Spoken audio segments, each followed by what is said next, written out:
Joining us now here in studio, Speaker Emerita, Democratic Congresswoman Nancy Pelosi of California. Madam Speaker, it's so great to have you here with us in studio. My pleasure. Thank you. We have so much to talk to you about. We want to start with the abortion question, which since Roe v. Wade was overturned almost 2 years ago now, we've seen the political fallout. We've seen voters, even in red states, say, you've gone too far with this. And then yesterday, Donald Trump with a muddled message trying to please several different constituencies, and it turns out pleasing none of them.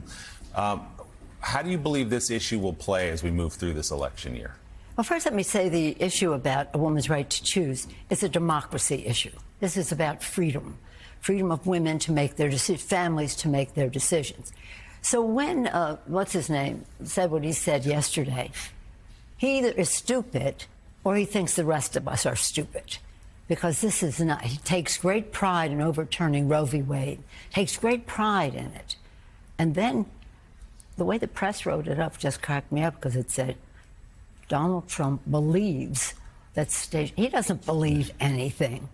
He believes in his political survival, and that's what he's trying to accommodate.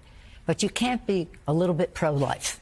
You're there or you're not there. And people see that. So he may have outsmarted, well, I hate to say outsmarted because so it doesn't seem to apply.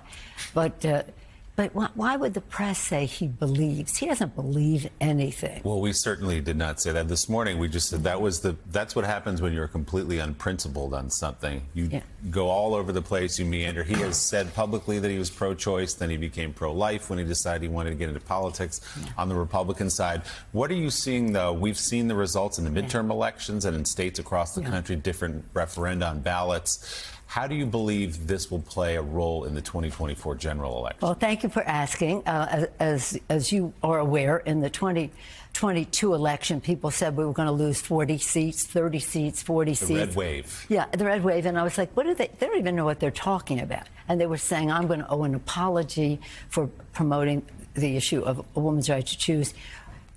Climate, women's right to choose, guns, and democracy were where we took our message into the states that we had to win. Now, we're not a national campaign.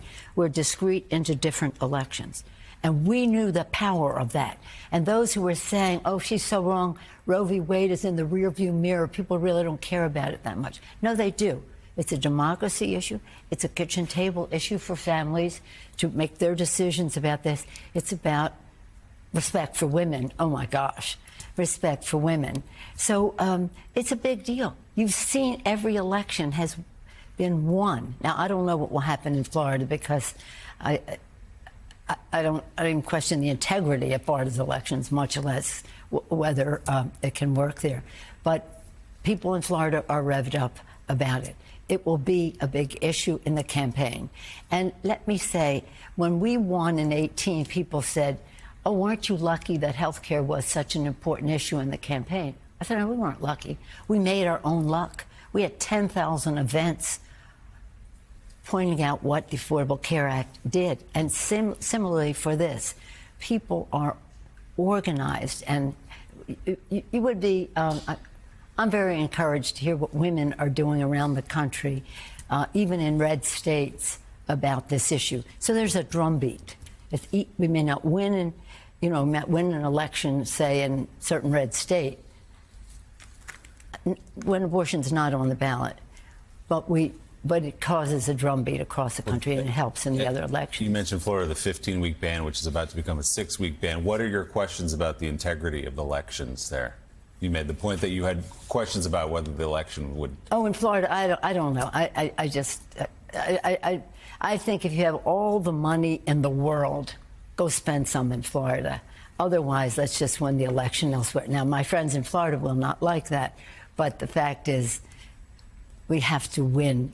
We have to win this. Joe Biden is, it's a beautiful vision for America. He knows the issues. He knows the strategy of how to get things done. Greatest record of a president in the first 2 years when we had the majority comparable to Lyndon Johnson, Franklin Roosevelt. He didn't have as long a stay, but nonetheless, for when he was there, and an empathetic person who cares about America.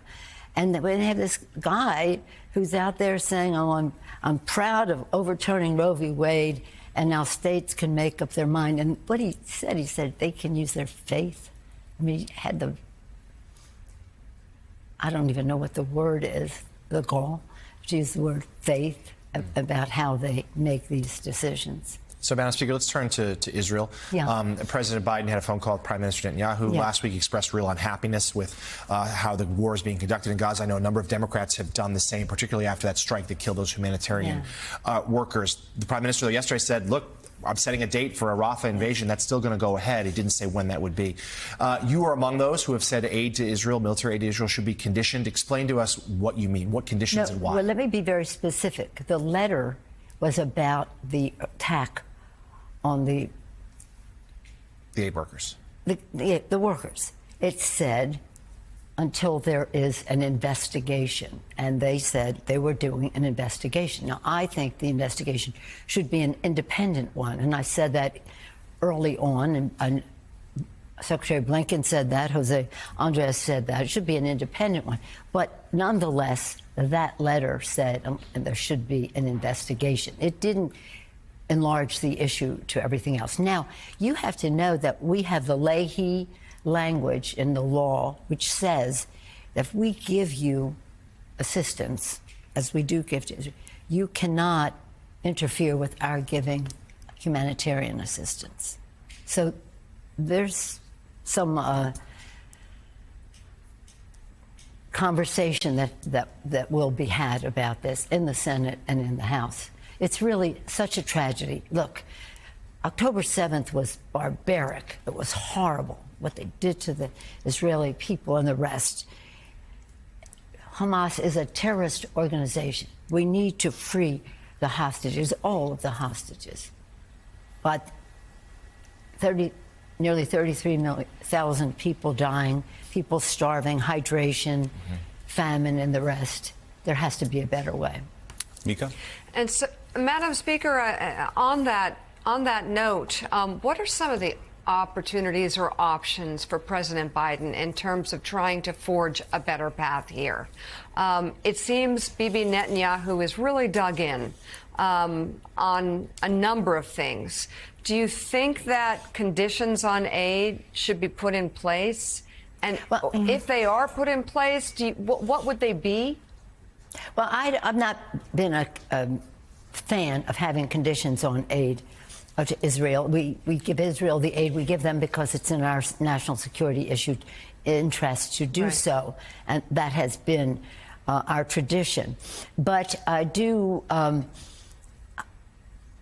The president has not said if they cross the red line in Rafah what he would do. But I'll tell you what he has been doing. And people should know this, and especially try to say this to all the people in front of my house in the middle of the night and the rest. The president has been advocating for humanitarian assistance to the Palestinians. The Republicans in the House of Representatives have held it up. And yet, to hear these people go out there and say, oh, genocide, Joe, all that, not to repeat what they say, but nonetheless, he's the one who's been advocating for it.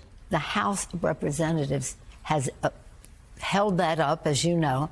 But in addition to that, one of the plans that they put forth to give aid to Ukraine has no humanitarian assistance.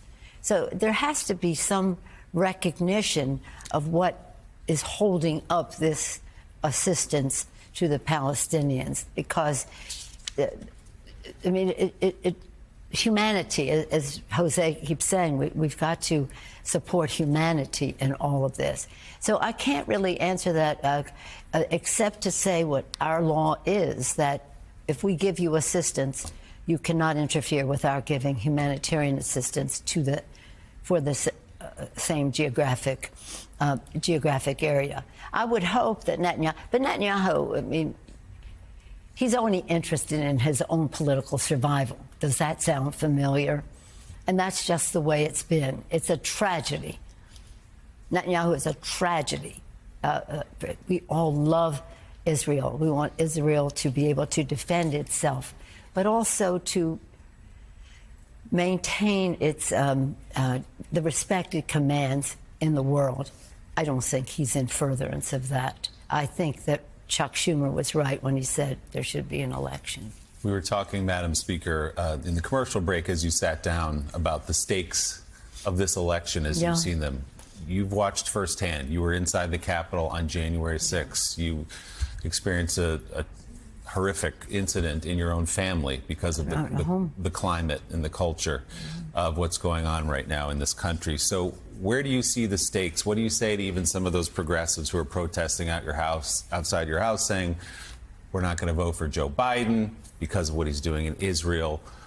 What do you say to voters who may be shaky on Joe Biden about the stakes of this one-on-one matchup? Well, I don't know if they're progressives outside my house. I don't even know who they are outside my house. But in terms protesting his handling of the war, yeah. Yeah, but I know my protesters. You know, I've represented my district a long time. I got the biggest vote of any Democrat in California. They said, oh, you're not reflecting your district. No, I got the biggest vote of any Democrat in California.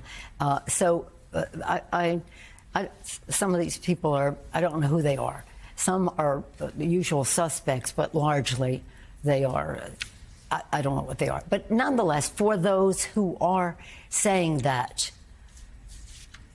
oh, you want Donald Trump of Muslim ban fame? You want Donald Trump who says he wants people coming from nice countries? You want Donald Trump who's anti-LGBTQ, anti-women's right to choose? You want Donald Trump who was standing in the way of the Republicans in the House of Representatives for giving humanitarian assistance to the Palestinians to the tune of billions of dollars? What is their agenda? Some of it is spontaneous,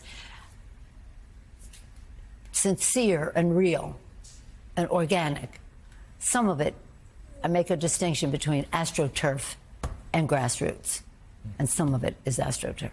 So who benefits from it? Donald Trump. Who benefits from Donald Trump? Putin. There's, in my view, a connection there. We'll be talking to you much more as this election year goes on. Speaker Emerita Nancy Pelosi, nice to have you in New York with us this morning. Yeah, and we fully intend to win the election. We're going to win the House. The president will be reelected, and Chuck Schumer feels good about the Senate. So we just have to, we've made a decision to win. We will win. Our democracy is at stake. Thank you very much, Madam Speaker. Great to see you. Nice to see you. Hey, everyone. MSNBC has a new and improved app. You'll get real-time alerts and analysis, live blogs, in-depth essays, video highlights, and the best 2024 election coverage. Download the new MSNBC app. Here's how to do it. You tap on the App Store on your phone. You hit search on the bottom right corner. You type in MSNBC. You click on the MSNBC app. You click on Get or the cloud icon and enjoy it.